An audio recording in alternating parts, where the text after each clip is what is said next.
Today on MasterControl, Hanna-Barbera's great entertainment adventures. Right now, what is happening is these cassettes are being used in Bible schools, Sunday school. And we have kids turn around at the end of our Moses cassette and say, run it again. Also, the cartoons you grew up with, from Huckleberry Hound to the Jetsons. Meet George Jetson, his boy Elroy, daughter Julie, Jane, his wife. Those features, a letter to the counselors, and more. As we conclude our salute to Hanna-Barbera Productions on this special edition of Master Control. Master Control, Master Control, Master Control. You're on the network of the Master. Master Control, Master Control. Hello, everybody. I'm Dave Naugle. And I'm Terry Barrett. What began in 1957 because two cartoonists found themselves out of work has now become the largest producer of animated entertainment. Of course, we're talking about Hanna-Barbera Productions and the cartoons we've all come to love. It began with Rough and Ready, was helped along with an Emmy for Huckleberry Hound, then came Yogi, Top Cat, and included the award-winning half-hour primetime animated series, That Stone Age Family, The Flintstones. With the second of a two-part interview with Joseph Barbera, here's Chuck Reese to find out, among other things, how the Flintstones made it into television history. Along about, the late 60s or sometimes during the 60s, you came out with a prime-time 30-minute cartoon that we all know and love. Tell us about that one. We had our salespeople, and they said, well, why don't we do a primetime animated show? No one has ever done it before. And we said, well, let's try. So what you do is, instead of casting with people, you cast with artwork. So we created families. We had a tall father, a short mother. We had a boy, a girl, a dog. We had them in overalls. We had them in sports clothes.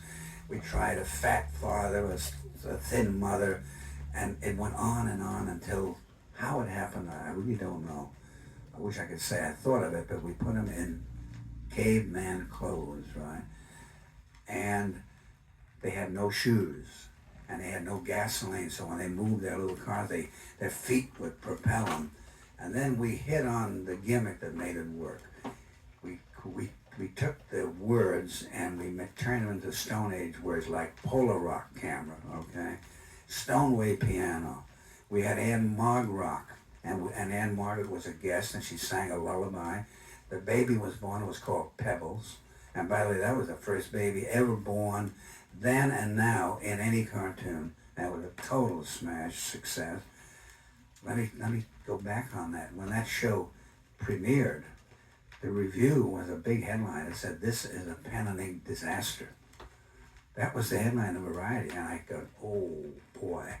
So 6 years later, we were still in prime time, and it turned out to be the biggest success in prime time of any animated series, and has never been duplicated since. Theme songs, that's something else about your cartoons, because they all had singable theme songs that people remember. You know, the trivia to go around and how many Hanna-Barbera cartoon theme songs can you remember? Where do the theme songs come from? Well, they come right from here. Between my partner and myself and a musician, we really wrote them all and did all the lyrics. And we're still doing it. And speaking about the Hanna-Barbera characters, if you've missed them for a while, and if you haven't seen them the many times that they're rerun on television, we've got them coming back in some 10-hour movies. Tell us about those. Well, we did a project called Yogi's First Christmas. And that particular piece of film went out and was such a success that our salespeople called one day and they said, "Can you make 10 more?" Now, I tell you, in the history of the industry, no one ever called and ordered 10 two-hour features. And when we tried to sell them anything new, they said, no, we want your character. So we're doing 10. They're fabulous. And some of the titles will give you an idea. The Good, the Bad, and Huckleberry Hound, right? Also got The Magical Flight of the Spruce Goose. Yogi takes the Spruce Goose out on a fantasy flight. We also have another one, Top Cat and the Beverly Hills Cat. The characters are well loved and well known. I'm sure Hanna-Barbera continues to come up with new characters every day, or at least every year. Is it harder to come up with new characters since you've had all these successes, or does it facilitate new characters? Well, I think as a studio, we're the one studio that creates new characters and gets them on the air.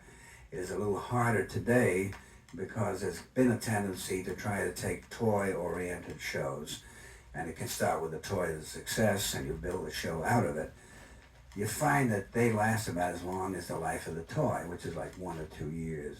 But we launched last year 8 new shows, and we had 2 or 3 of them were all brand new characters. There is some criticism out now about Saturday morning cartoons that all they are half-hour commercials for toys. How do you answer that criticism? Well, it's pretty simple. It touches, of course. We've all been involved in doing shows that have something to do with a toy, but it's strictly a trend. You'll find that you can't keep a child watching a show if they don't like the show. The toy will not make or break that show. Now, we know that because we do the Pound Puppies. And the Pound Puppies is one of the biggest successes of last year. It doesn't guarantee that the show is going to be a success. What can we look forward to coming from Hanna-Barbera in the future? Well, the biggest thing are the 10 super movies that we're doing, I can tell you that. But we have a fabulous new show to be done in Australia. We have the Oz properties, and we're developing a whole new series based on the Oz books. I think this is going to be great family stuff. So that's the way it's going. Do you have a favorite character, or somebody that you can say, this is my favorite friend? Yeah, 3 of them. And there's no way I can separate them. You have the Flintstone, Yogi Bear, and Scooby-Doo. He's been entertaining families for a long time, and 4 generations of people have grown up with Hanna-Barbera cartoons from Huckleberry Hound to the present. Thanks for being with us. Thank you very much for asking me. Just how popular are the Hanna-Barbera cartoons? Well, more than 500 million people watch one or more of its series in more than 80 countries. In the United States, Hanna-Barbera cartoons are champion of the Saturday morning lineup, and there's not 1 hour out of every 24 that a Hanna-Barbera cartoon is not entertaining some segment of the world. You know, I'd call that popular. And we'll have more memories from Hanna-Barbera, plus some very interesting new productions from this entertainment giant. But first... Yes, first we tell you about the MasterControl counselors. Well-trained and experienced to help you with any question or concern you may be having trouble with. all you... You're on the network of the Master Control. We continue now our salute to the producers of some of the best-known and best-loved cartoon characters of all time. Who could forget the antics of Yogi and Boo Boo, the fastest gun in the West, Quick Draw McGraw and his sidekick Baba Louie, or Gabba Dabba Doo Fred Flintstone and his modern Stone Age family? See if the following doesn't bring back some fond memories. Yogi Bear is smarter than the average bear. Yogi Bear is always in the ranger's hair. At a picnic table you will find him there. Stopping down more goodies than the average bear. Yogi has it better than a millionaire. That's because he's smarter than the average bear. Hey, boo-boo, I'm gonna talk to the ranger. And if everything is okay, we'll get some picnic baskets. Dogs, your best choice in cereals. The best of you each morning brings you... Who else? Yogi Bear.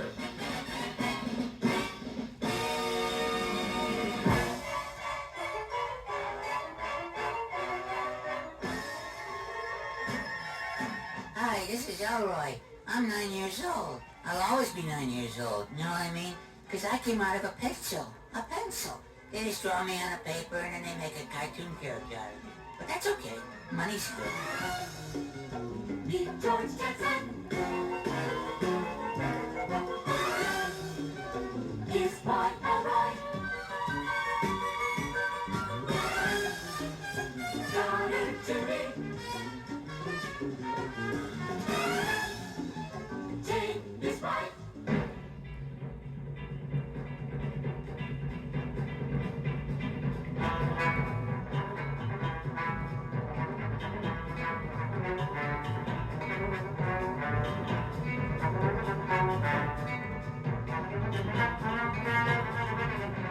Hi, this is Mr. Jinx, you know what I mean? I'm sort of erudite, whatever that means. And I try to be classy, and I found that, reading Shakespeare and all that junk, that's okay, but it's been done.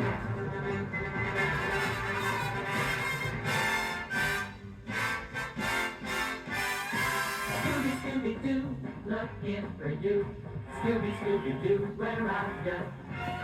Scooby, Scooby Doo, Scooby, Scooby Doo. This is Augie Doggy, and my dear old Father of the Year and I love to listen to Master Control, and that is what you call togetherness. Na na na na na na na.